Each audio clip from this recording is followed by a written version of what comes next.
Okay, we are here back on Monday with a few good men. We're here looking at Ruth chapter 3. I want to welcome everybody that's here. Ruth chapter 3, as I was mentioning earlier, from our modern perspective, could be seen as scandalous, with Naomi telling Ruth to do something in the middle of the night with Boaz. It's not scandalous, technically. It's just what was expected when a woman takes the first step. Because we've talked a lot in Ruth about how women are standing up for themselves. They want property when there are no redeemer kinsmen or kinsmen redeemers. They want to be seen as valuable in society, and so many different ways that these women are looked up to, even by the men. So this is just yet another example of where Naomi and Ruth are digging themselves out of a hole, and they're actually admired for it and appreciate the effort. The men appreciate the effort. So I'm going to get into Ruth chapter 3. If you do want to read in Ezekiel with me, I'm going to look at Ezekiel 16. And we'll probably look at Ezekiel 16, 1 through, I'll probably do verse 10 or so. We'll see once I get into it. It might be more fun to keep going or whatever. So Ezekiel's really hard to find if you're not used to looking. It's towards the front of the Old Testament. So if you're in Ruth, it's quite a ways back. So good luck finding that. So I'll start reading. Ruth chapter 3. Naomi, her mother-in-law, said to Ruth, "My daughter, I should be seeking security for you so that things will go well with you. Now there's Boaz, our relative. You were with his girls. He's going to be winnowing barley tonight at the threshing floor. So bathe, anoint yourself, put on your good clothes, and go down to the threshing floor. But don't reveal your presence to the man until he's finished eating and drinking. Then, when he lies down, take note of where he's lying. So later you can go in, uncover his feet, and lie down. He will tell you what to do." Ruth responded, "I will do everything you tell me." So there's a huge laundry list of things to do for Ruth to make herself pretty and smell good and go find him on the threshing floor where they're watching over the barley so that no one steals it. And he eats down there, he sleeps down there. And she's like, "Sneak in, go uncover his feet," because it's kind of important for the rest of the story. So she's like, "Yep, got it, I'll do it." So she went down to the threshing floor and did everything as her mother-in-law had instructed her.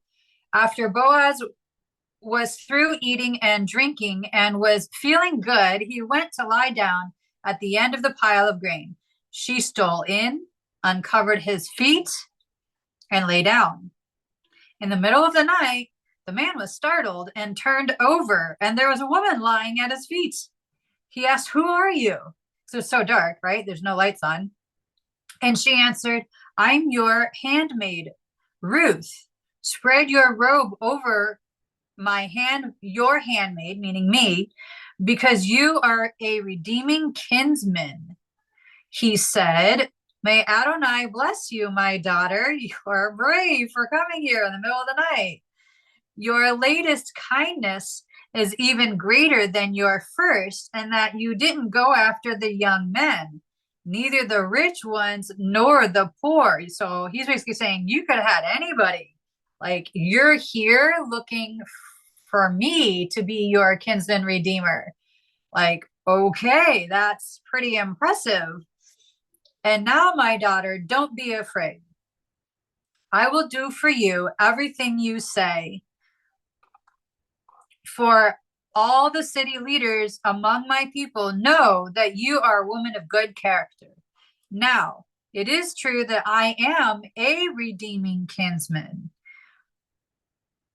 but there is a redeemer who is a closer relative than I am. Stay tonight. If in the morning he will redeem you, fine. Let him redeem you. But if he doesn't want to redeem you, then as Adonai lives, I will redeem you. Now, lie down, hush. I'll see you in the morning. She lays down at his feet until morning. Then, before it was light enough that people could recognize each other, she got up, because he said, no one should know that a woman came to the threshing floor. He also said, bring the shawl you are wearing and take hold of it. She held it out while he put 6 measures of barley into it. Then he went into the city. When she came to her mother-in-law, she asked, who are you, my daughter? Because she couldn't recognize her. It was still dark out. She told her everything the man had done for her. Then she added, he gave me these 6 measures of barley because he said to me, you shouldn't return to your mother-in-law with nothing. Naomi said, my daughter, just stay where you are until you learn how the matter comes out, for the man won't rest until he resolves the matter today. So that is the end of chapter 3. It's pretty short, but there's a whole bunch there for us to understand what is actually happening legally. And we talked about this with Ruth chapter 2, about how there was a discussion at the gates for the ownership of the woman or the property and that sort of thing. And so she's like, yeah, there's no redeeming kinsman for me. So the brother doesn't want to stand up and help and marry me. So give us the land, right? So that's the type of conversation that Boaz was going to get. He had to meet with the leaders of the city at the gate. That's where they usually hang out. So Naomi's like, hang tight. He knows what to do. It's going to get done. So there's one more person closer than he is that actually has a more legit right to the land and to marry you. So we'll figure it out if he wants to do that. And we'll learn that in next week when we meet, whether the guy actually wants to marry or what his reasons are for not marrying. So I'll go to Ezekiel 16. And what this discusses is the fact that what Ruth did to uncover his feet, Boaz's feet, that's not scandalous. It's not like, ooh, let me get with you. It's an actual proposal.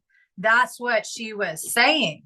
And Boaz is actually impressed and shocked and astonished and like, wow, you want me?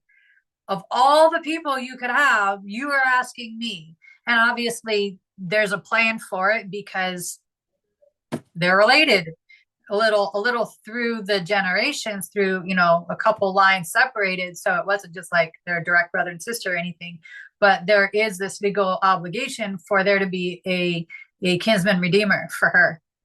And she knows him. She doesn't know the other guy. So she went after the one that she knew, who was upright in character as well. So in Ezekiel 16, this is discussing the whole, 16:8 is the one that is referenced. I'll start with that, but then I'll head back to the beginning of the chapter. Again, I passed by you, looked at you, and saw that your time had come, the time for love. So I spread my cloak over you to cover your private parts and entered into a covenant with you, says Adonai Elohim, and you became mine. Then I bathed you in water, washed the blood off you, and anointed you with oil. I also clothed you with an embroidered gown, gave you fine leather sandals to wear, put a fine linen headband on your head, and covered you with silk. Okay, so this is, it seems way out of context, out of nowhere, but Ruth does mention, these notes do mention Ezekiel 16:8, because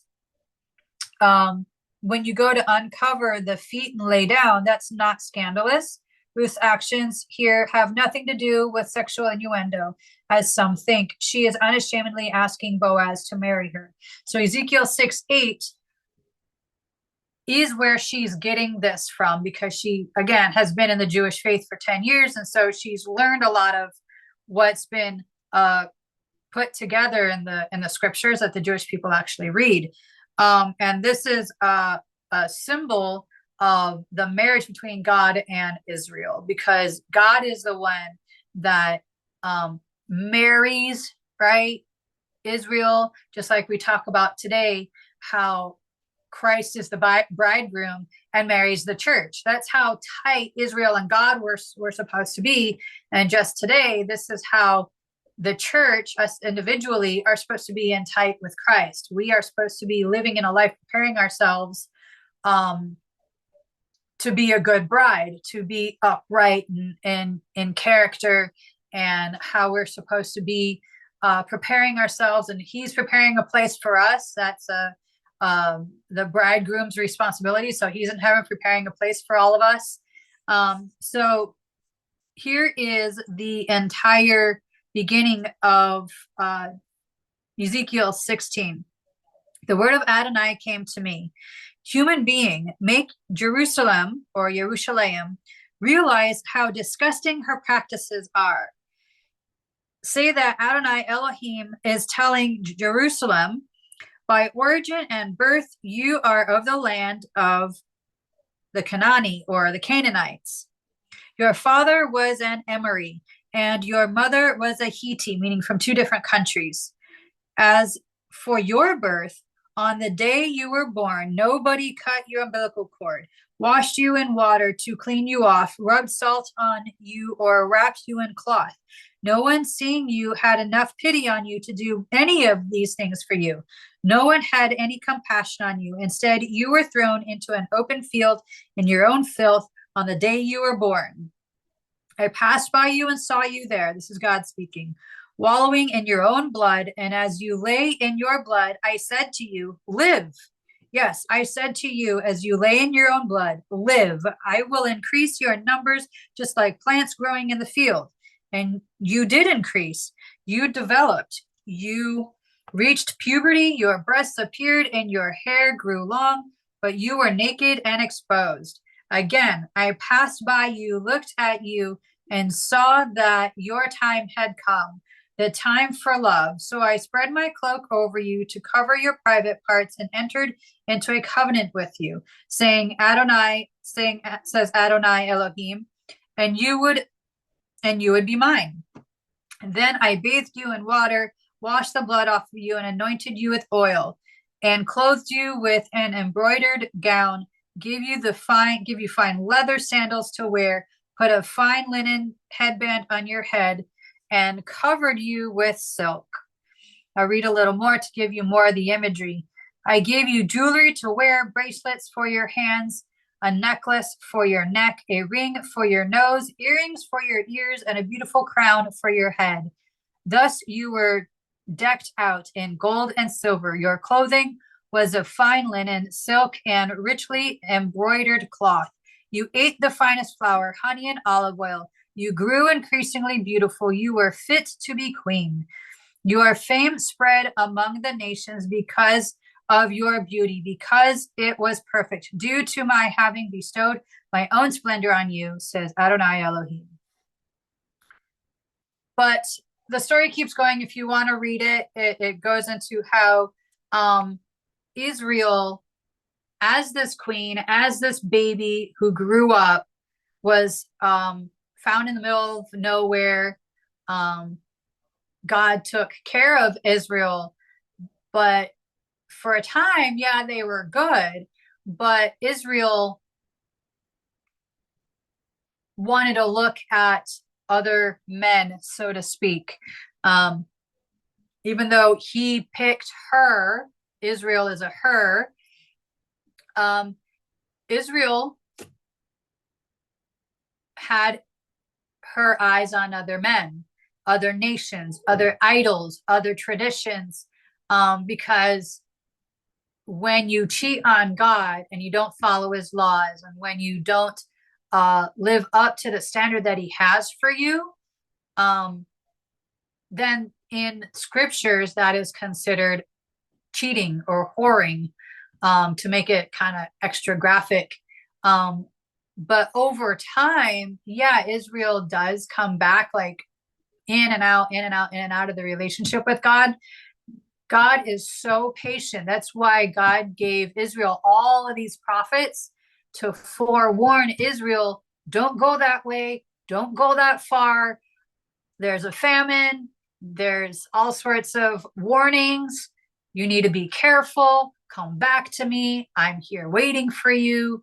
Sometimes he's really strong in his message. Sometimes he just backs off and then waits for a while, see if anyone comes on their own. But when you look at Israel from that perspective, it really makes a lot of sense and helps us understand marriage also.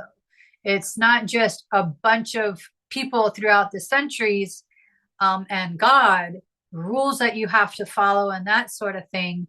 It's what are the standards for marriage? If either of us could write down rules or standards or expectations for your future spouse, or what you want your marriage to look like, it might look a lot like the 10 Commandments, or maybe some extra rules. Like if you take the whole Torah, there's like over 600 rules and traditions and offerings and sacrifices and that sort of thing to show that they do love God, because it's not just a matter of killing animals and that's what it's like. We like to kill animals. It's about how do we show that we love God? Because originally with Adam and Eve, the only thing that they had to do was not eat of the fruit of the tree of knowledge of good and evil. That was it, just one rule, but they fell with even that one rule, and then everything dominoed from there. So that's kind of like why it's hard today to have good marriages. A lot of people don't marry today. There's a new phrase out there. I don't know if you guys know about it.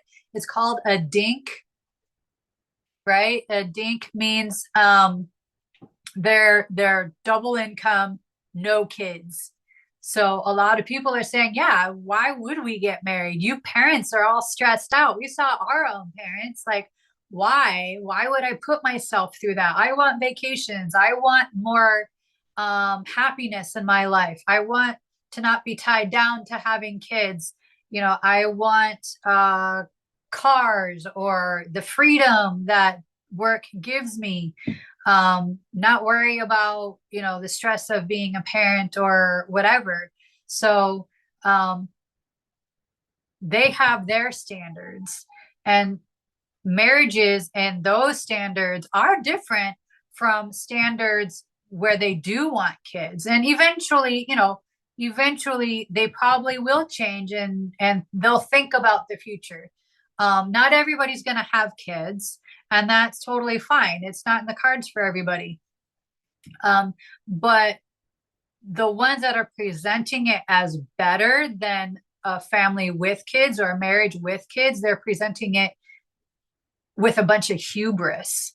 And that's very dangerous, because someday someone will change their mind, and that will put a lot of stress on the relationship, because that tends to happen. I've heard of that, where one of them, just changes their mind and they want kids, and the other one's like, dude, we had this agreement, no kids. And they're like, well, I don't know, I can't control this biological urge. Yeah, people change. So for them, their marriage is going to be interesting as they discuss it moving forward. But the standards that we have, what do you think? Does anyone want to answer what would be reasonable in a marriage that you could possibly put the 10 commandments together? What are the 10 commandments of marriage, do you think, that you would like to keep a list of, just off the top of your head? Does anyone want to answer? something about keeping no other idols, or like not really having any eyes for anyone else. Okay, that's a good one. Like drop any interest that would fit for one partner for another partner. Yeah, no idols, meaning no eyes for another person. Okay, I like that one. That makes perfect sense. All right. Do you have another one? Um, I need to pull up a particular version because I want to try and quote that one. I have different ideas. Okay. Um, um,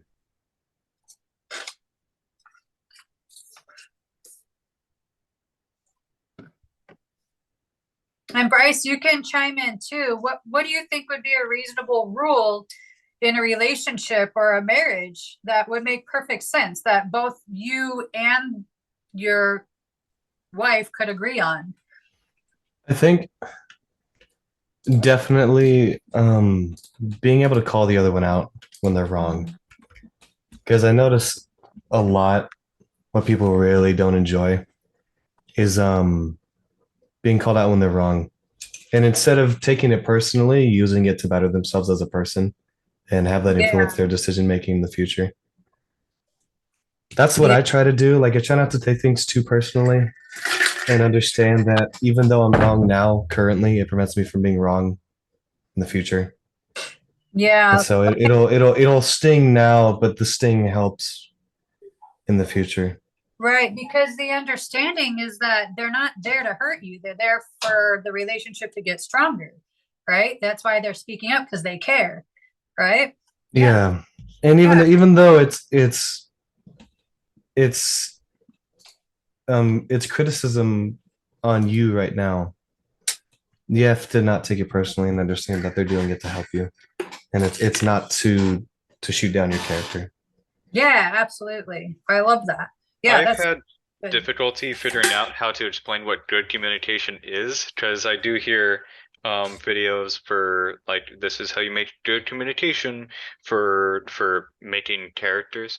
Um, but I always hear like just have good communication. I'm like, "Ah, you don't explain what that is because I've seen things go terribly wrong Yeah. where one just hounded a little too hard or something, or one did not Mm, give enough or whatever. So, mm, one version that I was looking at, the Ten Commandments or the uh Esrata Devarim, the 10 words, as mhm, far as it goes. I've actually heard a person's name be Devrim, which is interesting.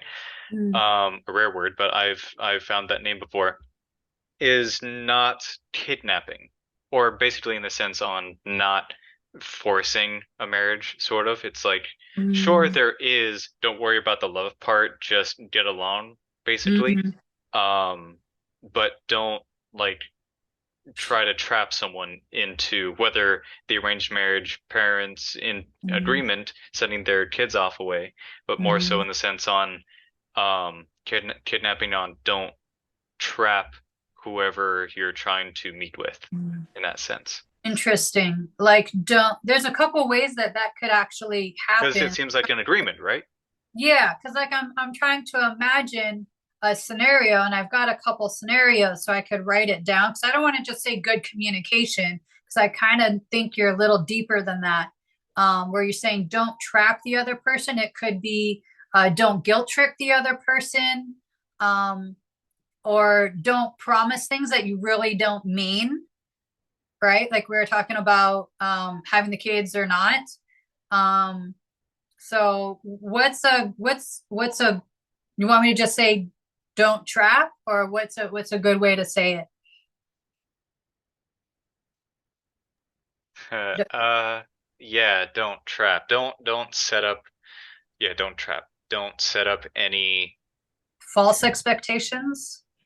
Yeah, it's like setting up this course to be like, you win this, you gain my love, and then you laugh in Mm. their face when they do, and it'd be like, it didn't matter in the first place. I still didn't care. I'm like, oh, come on. Oh yeah. Don't set up a trap. Yeah, that's yeah, I totally get that. That is incredibly deep, honestly. Yeah. It's like don't set someone up to fail, really. Yeah. Yeah. No, I love that. And I'll add Yes. that. Yeah. Adultery, well, that's very upsetting. Like, oh, this is one version. God is one side and man is on the other. Uh-huh. I never put that together. It's like what you're supposed to do on one side and then what you're supposed to do as a man on the other, or in humanity as Adam is supposed to be. It's basically an earthling as far as I could tell. Because in as you were reading earlier, I heard something like you do not worry, human being. I'm like, that's a weird way to phrase it. Yeah, it's directly translated from the Hebrew because Adam was just not a man, really. They didn't have a woman yet. So the word translated from Hebrew is just basically Adam means dirt, right? Because that's where he came from. He was formed out of the dirt. And so that's literally Adam means like human being with no gender, no sexuality. Even though physically he was built that way, um, there was no direct male and female at that point. So that's why it's Ezekiel uses that language too. It's reminiscent of that language, which is kind of interesting. Which normally people don't know that, um, but but yeah, that's where that human being word comes from. It's a direct translation of that from Genesis. Right. There's do not commit adultery, and that just makes me worry about like, oh, you're bad at math. You couldn't figure out how to keep your first partner alive or keep one partner and be satisfied Yeah, before or during or even after marriage. Adultery, it still kind of feels weird with yeah. adults being the to the ultimate form, like after puberty, as the book was mentioning. What was that Yeah. in Ezekiel? Hezekiah? Is that different? Ezekiel chapter 16 was talking about how Israel is symbolized by a child that God rescued, right? So I rescued you from the middle of nowhere and you grew up like a flower and I took care of you. You're basically from the land of Canaan because that was the promised land. That's basically like where you started as a nation. Yeah, you were wandering people, you were kind of together, but we I am counting you as mine from Canaan in the promised land. And so he helped Israel grow up. And then eventually the point was to marry Israel, like be the God, be the leader of the family, so to speak. So your adultery thing, do you think that is the same as no idols, no eyes for another person? Or do you think that's different, that adultery? No, I'm seeing a difference between the God side on do not worship any other gods. You can uh, like Oh, just so don't act on the interest because I'm also reading, of course, do not lie or do not steal, which is do not steal a person, as in do not kidnap, do not covet. For me, it's like you still have interest, but I mean you're still here with me, so you don't hate me as a mm, partner, so that seems okay. Um, at least as long as they're not really acting on it, then whatever. Whatever is on your mind, then that's beyond me as a separate yeah, person. No one yeah, is really telepathic like that, right? So yeah. otherwise we wouldn't really need that communication. It's like, oh, well, now I get it. You don't have to explain. I can already see what you mean. Yeah. But some people definitely are a mess on like, okay, like do see what you mean, but it's still messy. Just clean up your writing a bit. Um, yeah, just You want to base your relationship pointing out worship. It's you you like act only with me as the mm, partner, as the significant other. mm, It says for the man side, do not covet, but I mean, mm, we always have interests, and that's sort of like the main story mm, of our about our lives in the sense on mm, some some trial feels hard, but really, as long as we drop what we're trying to chase mm, after, the race no longer matters, or it stops being a race and it's, oh, I already have what I wanted in the first place. mm, It's to be confident in ourselves in a sense. So mm, you can covet, you can have interest because that's beyond my power anyway, though just don't act on it, then that's fine. Because Yeah. how else? It's like practicing or pretending. It's like Mhm. what if I was a Superman and you were this other character? I'm like, oh yeah, I wanna play that out. Yeah. That's what I imagine. It's being able to play around. That's what I imagine with the leaving the covet side alone. It's like, Mhm. you kind of are the embodiment for coveting. As long as you don't act on it, no one's really in trouble. Yeah. So what do Because you it's want? a healthy thing, right? For not having adultery. That's Yeah. that's my main idea. It's like, and for them to be around someone else or to be someone else before me, then I would be like, I've been broken. A piece of me has been taken from me. I feel Okay. no longer whole. That's what I mean. Okay. So no adultery. That's separate. Um, no adultery, and then what's the separate one? The other one that's similar is no idols and have Oh, no eyes for another person, because that they are two separate things. One's a relationship between God, right? That's the first one, that's like have no idols before me, right? This one is no adultery, which in a sense could be similar, but it's like, no, this is one's for God and one's for a person. So there is a sense that they could be separate. oh, am I trying to make separate things the same? Am I did Well, I did I get something tripped up because I the didn't write it beforehand? the parallel is one is pick God first, right? No gods before me. But Bryce just made it into just the personal relationship. I'm talking about my relationship with my spouse, no eyes for another person. So he's kind of smushing the two together. Um, Yeah, then I would agree. I was just trying to define all the terms where yeah. it's all together. So basically, we could say we should have one God and we should have one spouse. So we still can keep them separate, right? And have the same message.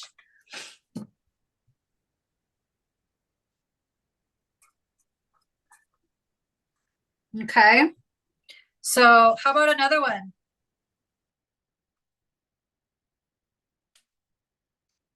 Bryce, do you have another one you want to throw out there?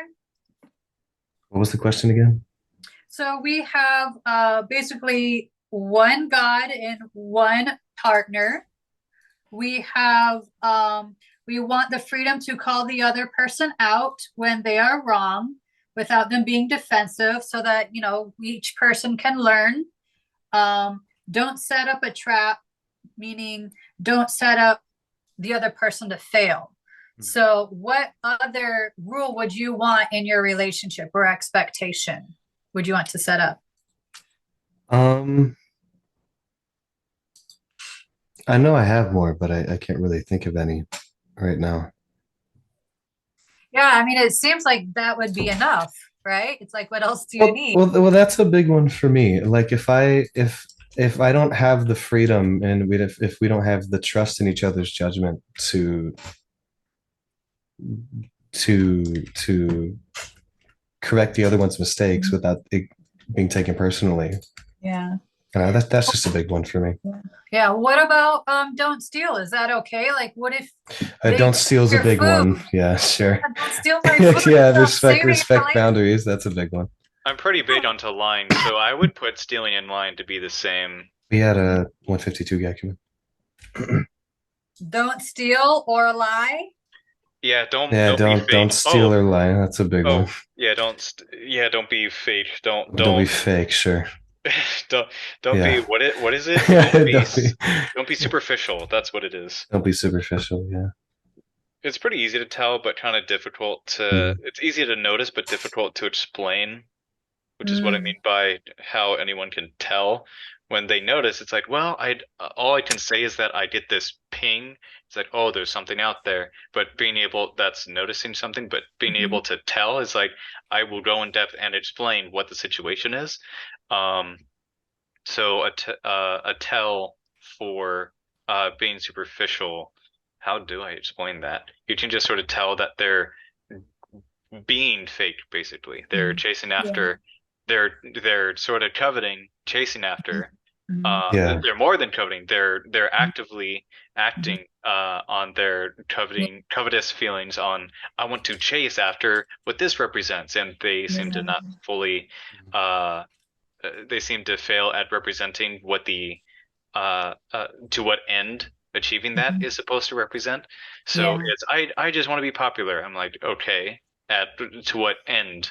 You're Yeah. you're like everyone else, but how are you now any different? You seem Right. no longer interesting, or you have all the troubles everyone else does. Yep. That's what don't be superficial. Don't look for something popular just to be also popular. Yeah. Yeah. Yeah. Yeah. I get that. Like, just be honest, be real. That's what a lot of people say. Just be real. Yeah. Be honest, you do have your Yeah. own interest as a separate person, which is what makes you interesting. It's like, oh, you don't like all the same bands. That's cool. It's a bonus that we happen to like similar stuff, but you happen to dress in a different way, and I never Yeah. noticed that before. So now Yeah. that's something If that you were to be spices in up a the being someone else. Yeah, if you were to be in, it's like being in a relationship with a carbon copy of you. It sounds nice, but I mean, you know everything about them from the get-go. It gets really boring.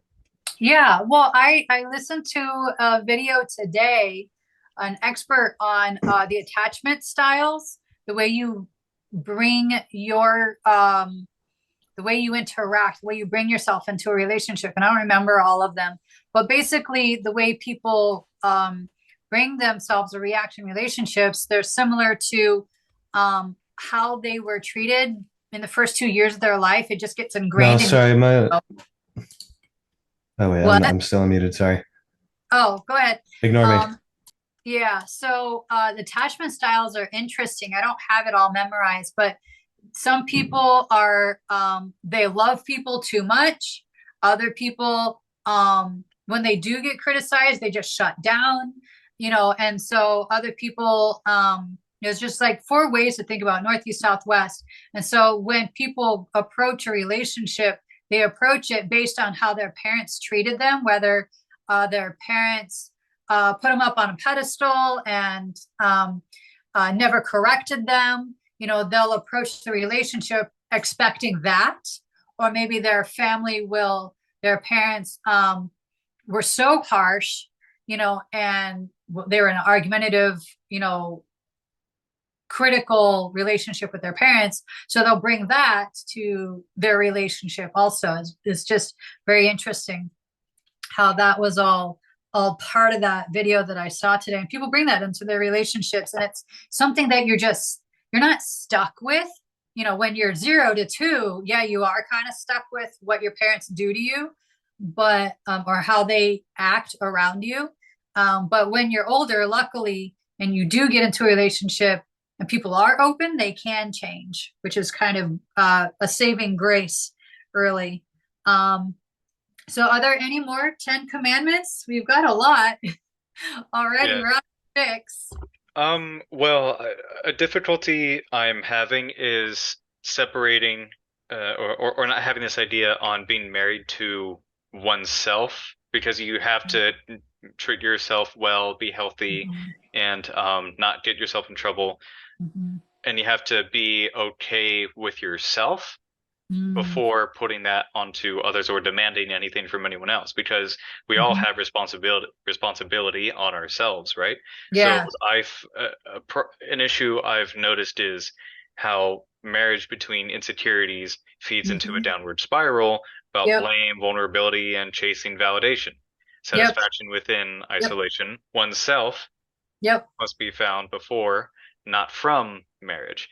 But this sort of has this conflict that right now that I'm noticing, where I have a slightly different idea, but then what we just read, I feel like, well, maybe I'm somehow wrong, and maybe, as Bryce was saying, being able to point something out and hope, and no matter what the original intent was, there still is that trouble, that issue on the receiver either feeling knocked down or them putting themselves down on, oh man, I sucked again, I broke it.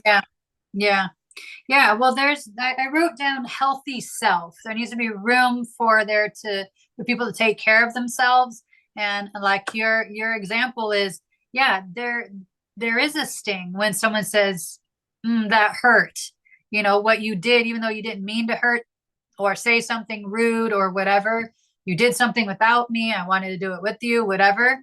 There is that sting at first.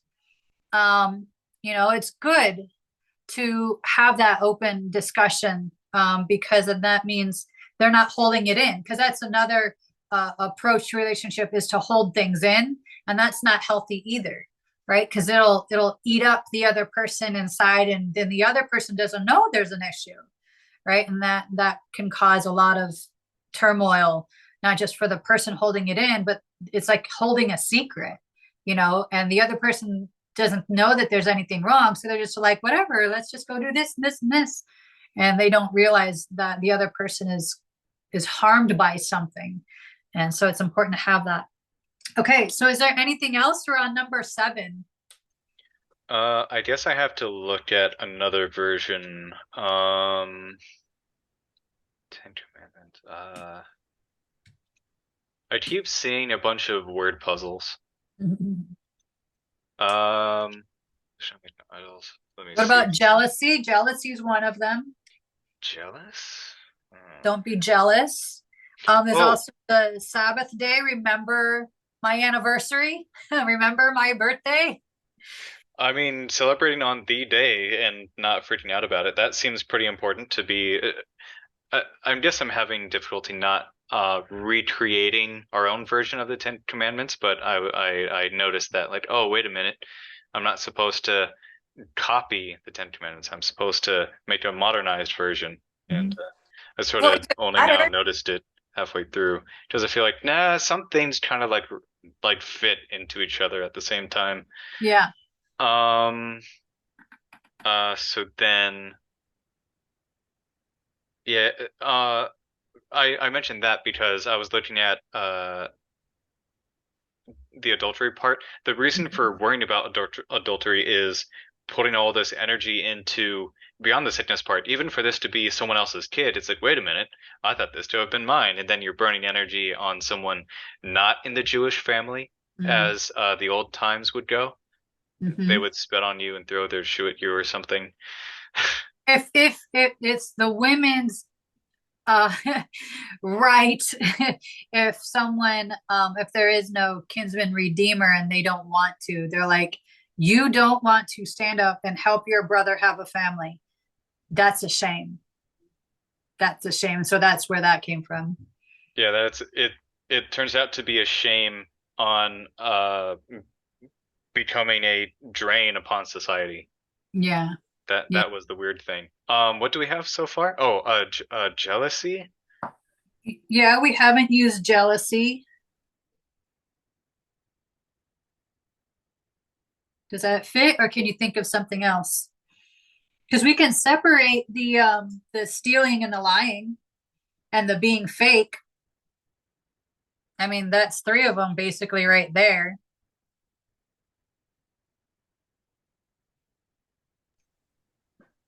Yeah, the adultery, caring for someone else's kid that you didn't realize, that would still also be as being dishonest on making a lie, lying, stealing, taking something that doesn't belong to you. Like, do not stealing a life or stealing a person, moving them between countries, that still feels like, just don't take what doesn't belong to you. That's just a lot of reiterations. And why I keep turning it all to like, you got like 2 rules. Don't lie and keep to the same partner, which is sort of weird. How do we stretch it out? Yeah, I'll take don't steal off of 5, because the lying and the being superficial, that fits better, because it's all about the same idea. So I'll make number 7 don't steal, because it's important for people to have those boundaries, right? Like, this is something I value, whatever it is, I want this where I expect it to be, like my food, right? Or something that someone just finds super, super important, that they just don't want the other person to take. Don't take advantage of me. I mean, you could kind of take that, put that in there too. It Don't, really is about boundaries. Yeah. yeah, don't steal my value, you know, because if you steal from somebody, you're basically saying you're not valuable, right? Would you recommend having soft boundaries for communication or hard boundaries where the person that crosses the boundary gets into major trouble because it seems very sudden and not a lot of room for growth for like, oh, I didn't mean that, sorry, I'll never do it again. And there's just no room for communication and pointing things out. Um, would you recommend soft boundaries? Having a cushion? Oh, well, it's okay to have hard boundaries. What would be helpful, most helpful, is how you share or express those boundaries. Because it would be more in how, I mean, it's obvious that, like, what would be obvious as a hard boundary? A hard boundary would be what? Well, hard boundaries would make me very grumpy about them being crossed, but soft boundaries are like, I guess I could live without it, but it seems kind of fancy or extra to have them there. So let's talk about it, is how I take it. A hard boundary is um actually the physical detectable sense on I'm trying to not say faithful, but just not cheating in that sense.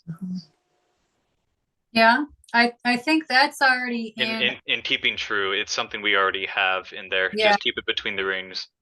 yeah, exactly. All of that's just in the ring. So we've got three left, number 8, 9, and 10. I would put in make sure we have special days. Like, remember the Sabbath? We remember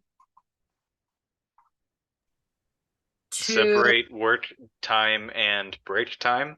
yeah, remember to have a special us time, work-life balance, right? That's important. Remember I'm to have, reading one where it says the 10 utterances. That's a yeah, weird way to because God say. spoke it. It was, they were uttered to Moses. Yeah. Okay, 9. We're on number 9. What do you think is important as a 10 commandments of marriage? Take care of me when I'm old, take care of me when I'm sick. That kind of seems given. It's like Mm, you're already with them. One life becomes the other's life becomes one life. mm, One and the same. That's sort of how I take it. It's like, mm, no, I don't want to take care of you. You're itty. Your mm, nose is snotty. I hate that, but not like a brat. It feels like one's health is based on the other's health.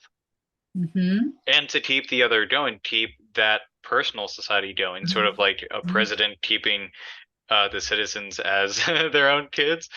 Um, it seems like keeping the family together, just being healthy, caring for the other mhm, would mean them caring for you. mhm. Leaving with that, Would mean keeping each other healthy. Like, oh, yeah, I got your back, you got mine. yeah. So we could call that leaving and cleaving, because that's a biblical concept where you leave your original family. And even though it seems like one of those concepts where it's like, oh, it's one of those unspoken expectations, but it might be necessary. You know, what's the expectation? You know, I think that's important. Leave and cleave, and that includes cleave forever, right? You're with me through good health and bad health. And so that would be good. We can't always have things understood, because then that puts a lot of gray area in a relationship. So number 10, the last one, what do you think is another 10 commandment of relationship or marriage? I might expand to make another idea on. I might expand on having separate time, work day, and living nightlife separately. How we tend to, in the modern age, we are very attached over like online stuff. How would I make it so that we don't control our partner, but more in the sense on let's put maybe not the TV down, but let's take a break from Mhm. whatever we're constantly doing. Mhm.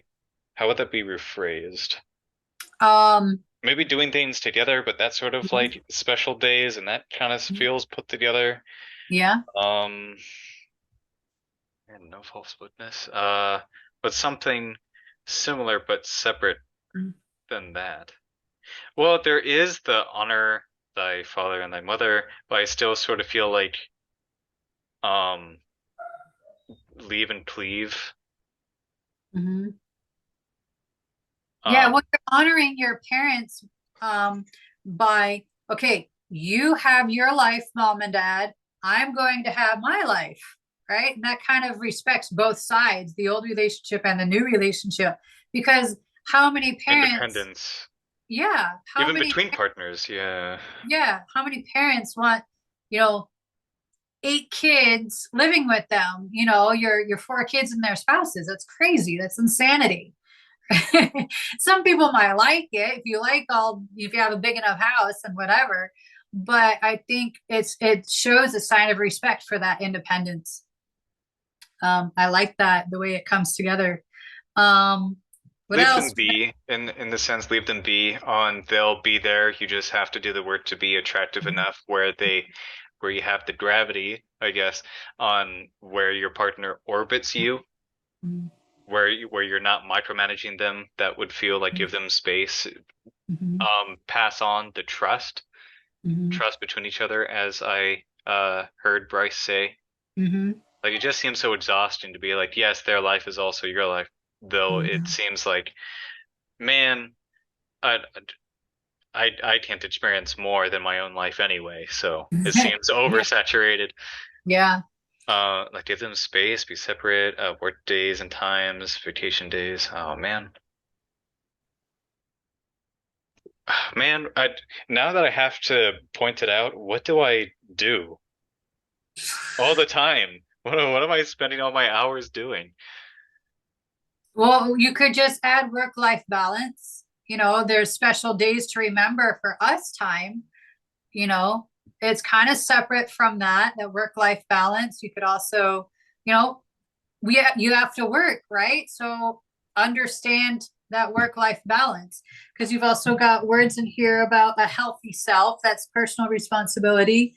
um I think that's important to have that work-life balance, because if you don't discuss that, you have your special days to remember to have us time, but where's the work, right? You need to make money somehow. So if you mention that, it's good to put that into the contract or the expectations. So I think that's also good too. Healthy work-life balance. Yeah, it does seem weird on having, yes, we each person is responsible for themselves. Um, so it does seem weird, adding on that the expectation that like the partner goes to work, but then they do care because they are working to bring home the money to Mm-hmm. afford whatever the other likes. It's like, hey, I go to work being away Mm-hmm. from you so that I can afford giving you whatever you like, so that Yeah. we can go on dinner dates, so that we can do um so we can do the project I like doing because we both happen to have uh the love language Mm-hmm. on services and Mm-hmm. or maybe not gifts, but like, hey, we each have our own project. I'll paint your room. You design the background for our home movie or something. Yep. Um, uh, but then because you care, you end up spending more time away from them and then starving them Mm-hmm. out, and it feels weird. Yep. Yeah. Yeah, well, that's where that work-life balance is. If both are working, or are they working on the same schedule, same shifts? Are they going to be exhausted? Does one have an easier job and one have a harder job? So it's important to juggle all that very carefully. And it's totally legit to find a partner that works with you, because what I was mentioning about the attachment styles before, I didn't really make the connection exactly, but the connection is people don't usually find someone like them.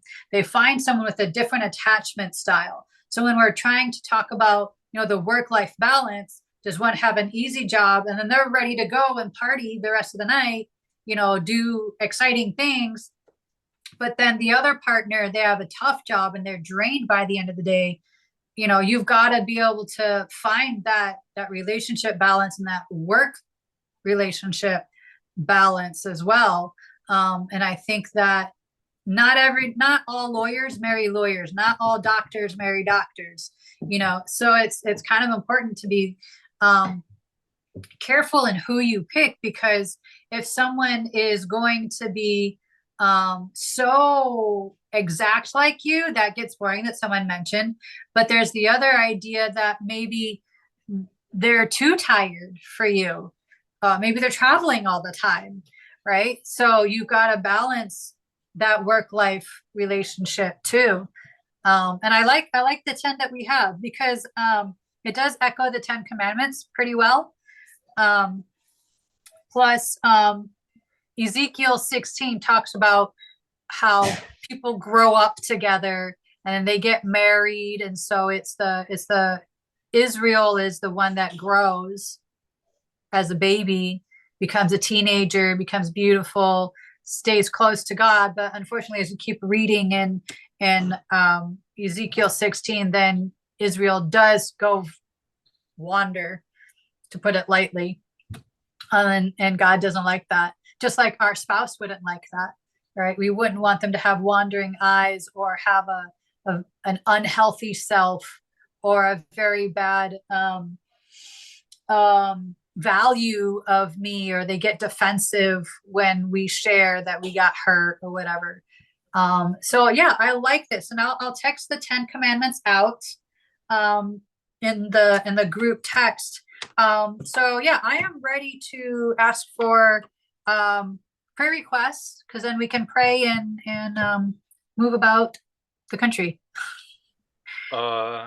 Sort of a stretch, praying for figuring out how to keep track on family members like that they did in Ruth's time, because I don't know how they keep track, and I would like to be able to have that strong of a memory. Yeah, well, they wrote it down. They had like Samuel, the prophet Samuel wrote Ruth. Ezekiel wrote Ezekiel, right? So they had scribes. They legitimately wrote a lot of this stuff down. And so we can do that. That means journal. We have to start doing that. So, okay, we'll pray about that. Bryce, do you have anything or no? Pray that I get not sick. I'm tired of being sick. Yes, I love that. Okay, so I will close in prayer. Dear Heavenly Father, thank you for the time that we have here with the people that are here, for the lessons that we learned in Ruth 3 and Ezekiel 16, and how they actually do kind of relate to us today, in our relationship, and how Ruth proposed to Boaz, and how God helped Israel grow and be a beautiful bride, not only with gold and silver, but in value throughout the generations, as the chosen people. Please help Bryce not be sick anymore, and please help Sean figure out this genealogy stuff and make sense of it, and journal if that's part of the answer. And thank you so much for this time today and the seeking out that we've done together. In Jesus' name, amen.